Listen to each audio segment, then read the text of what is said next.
Hey there and welcome. We're diving into an eye-opening topic that might make you see some people in a whole new light. This isn't just about personality quirks or difficult traits. It's about understanding the dangerous control mechanisms used by narcissists. These people can seem charismatic, endlessly charming, and often too good to be true. But behind that appealing mask can lurk something much darker. Narcissists have a way of drawing people in only to manipulate and control them in ways that leave their victims feeling confused, exhausted, and sometimes entirely broken. If you've ever felt like someone was subtly controlling you, making you question your reality, or if you've had that strange gut feeling that something was off with a friend, partner, or family member, then you're in the right place. Today we're pulling back the curtain on the covert, often sinister tactics that narcissists use to dominate those around them. Whether you've encountered a narcissist in a romantic relationship, within your family, at work, or even in your friend group, it's essential to recognize these signs. They're not harmless quirks. These are intentional manipulations used to keep you under their thumb. Narcissists are highly skilled at making people question themselves and their reality, to the point that many victims don't even realize they're being controlled until it's too late. So if you find this information helpful, please like, share, and subscribe. You never know who might need to hear this. Maybe a friend or loved one could recognize the signs in their own life and take steps to protect themselves. To start, let's talk about what might initially draw you into a relationship with a narcissist. Many people describe their initial interactions with a narcissist as magical. This person seems to understand you on a level that no one else ever has. They seem to anticipate your needs, make you feel like the center of their world, and tell you exactly what you've always wanted to hear. This is a tactic called love bombing, and it's designed to make you feel special, seen, and cherished. You might think, wow, I found someone who truly gets me, or this person is my soulmate. But beware, this over-the-top charm is often just the bait. Narcissists are skilled at creating a fantasy relationship to make you dependent on their validation. The attention and admiration they shower on you is intended to build you up, only so they can tear you down later. Once they've hooked you, the games begin. One of the cruelest things narcissists do is called gaslighting. This term has become widely recognized, but it's worth breaking down because gaslighting can take many forms. Imagine you distinctly remember a conversation, but when you bring it up, the narcissist insists that it never happened. Or they'll tell you you're too sensitive or reading too much into things whenever you try to confront them about their behavior. Slowly but surely, they make you question your own memory, perception, and judgment. Gaslighting is a psychological tactic that leaves victims feeling confused, insecure, and deeply dependent on the narcissist to define what's real. It's like psychological quicksand, where the more you struggle to assert your truth, the deeper you sink into self-doubt. Another favorite tactic of narcissists is triangulation. This is when they bring a third party into the mix to create jealousy, insecurity, or competition. Imagine they mention how an ex never acted like this, or how a friend totally agrees with me on this. Triangulation keeps you off balance, constantly feeling like you have to prove yourself to gain their approval. This third-party involvement can make you feel isolated, as though you're the one with the problem, while others are on their side.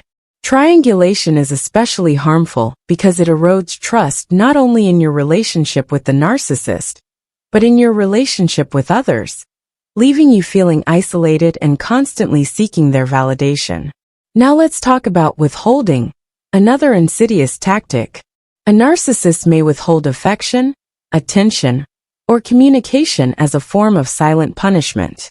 They know that by pulling away, they create a void in your life that only they can fill. This technique keeps you longing for their approval, always desperate to get back into their good graces. It's an emotional seesaw where they control the highs and lows, keeping you emotionally dependent and exhausted from trying to figure out what you've done wrong. Often, they'll refuse to communicate for days, leaving you stewing in worry and guilt, until finally, they'd forgive you, making you feel like you've earned back their love and approval. Let's continue to another powerful weapon in a narcissist's arsenal: projection. Narcissists often accuse others of the very things they're guilty of themselves. If they're being dishonest or unfaithful, for example, they might accuse you of lying or cheating. Projection is a way for narcissists to offload their own flaws and faults onto you, muddying the waters and leaving you constantly on the defensive. You find yourself arguing against baseless accusations, all while they distract you from their own misdeeds. The effect is profoundly destabilizing, making you feel like you're constantly at fault, even when you've done nothing wrong. And then there's devaluation. After putting you on a pedestal during the love-bombing phase, the narcissist will suddenly start pointing out all your flaws.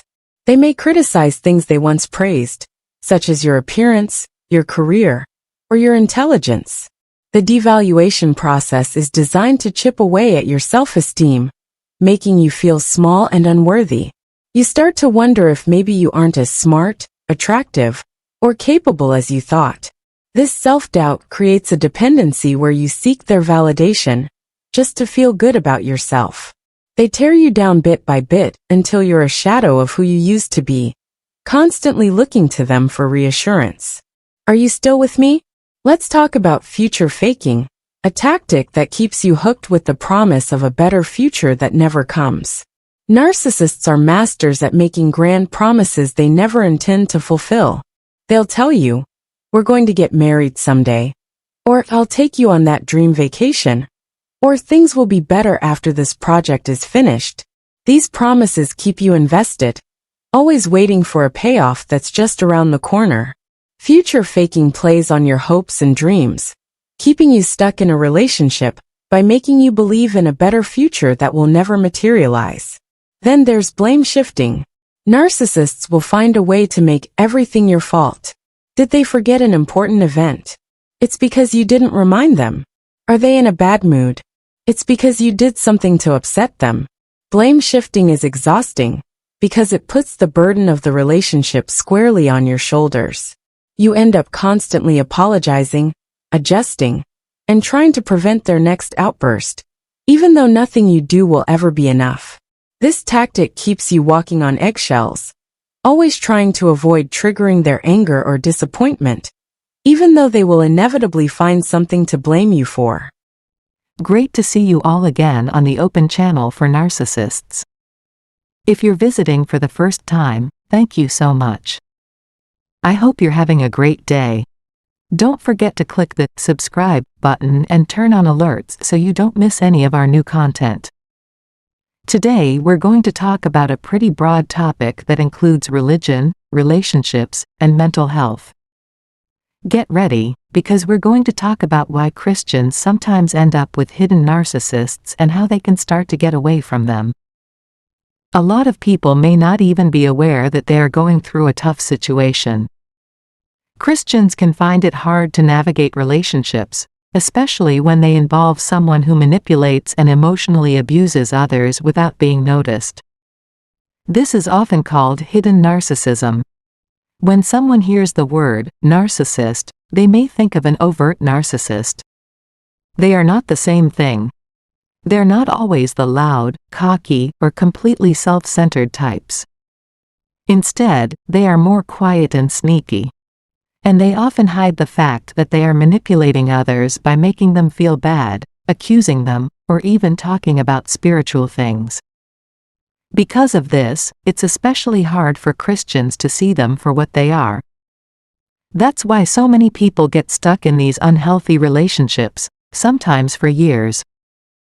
One big reason Christians stay with hidden narcissists is their strong faith in forgiveness and kindness. Christians teach forgiveness as an important part of their faith.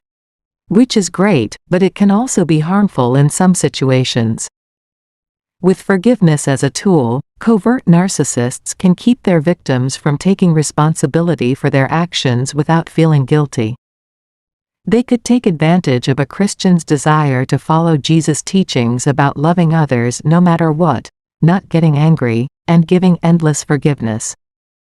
The covert narcissist will say sorry, swear to change, and use God's name to sound serious, but they will still be doing bad things. This means that forgiving the victim is more about keeping them stuck in a bad loop than about healing and making peace. Another reason Christians might stay with hidden narcissists is that they feel obligated to keep the peace, especially in marriage or long-term relationships. It can be hard for Christians to tell when their partner is not living up to their end of the marriage vow because marriage is such an important union. Covert narcissists can put on a good Christian front in public by serving in church, praying with the family, or talking about biblical ideas, even though they are secretly putting down, dominating, and undermining their partner. This could make the Christian wife feel unsure because she might think, maybe it's just me. Maybe it's me who isn't putting in enough work to keep this relationship going. People may stay in a bad situation even though their connection is hurting them emotionally and spiritually because they want to keep up the look of a Christian marriage or family. Covert narcissists are often very good at using the idea of self-sacrifice to get what they want. Christians are told to put others before themselves, to help others, and to do what Christ did and give up their own wants for the sake of others. Covert narcissists, on the other hand, will take this trait to an unhealthy extreme by telling their victim that they are selfish for wanting to set limits, expect respect, or look for emotional safety. They will twist the lesson about self-sacrifice so much that it makes a Christian feel bad to think about their own needs. These people give and give, while the narcissist takes and takes, generally without any sense of return. Christians may think they are following their religion by going through pain, but they don't realize they are being manipulated into a relationship where their needs are not being met at all. Also, hidden narcissists sometimes act like victims, which would appeal to a Christian's need to help and care for others. Narcissists like to tell sad stories to get pity and support, which makes their own pain and problems seem worse. Because they care about others and want to help those who are hurting, Christians might have to be with the narcissist and offer emotional support, advice, and support.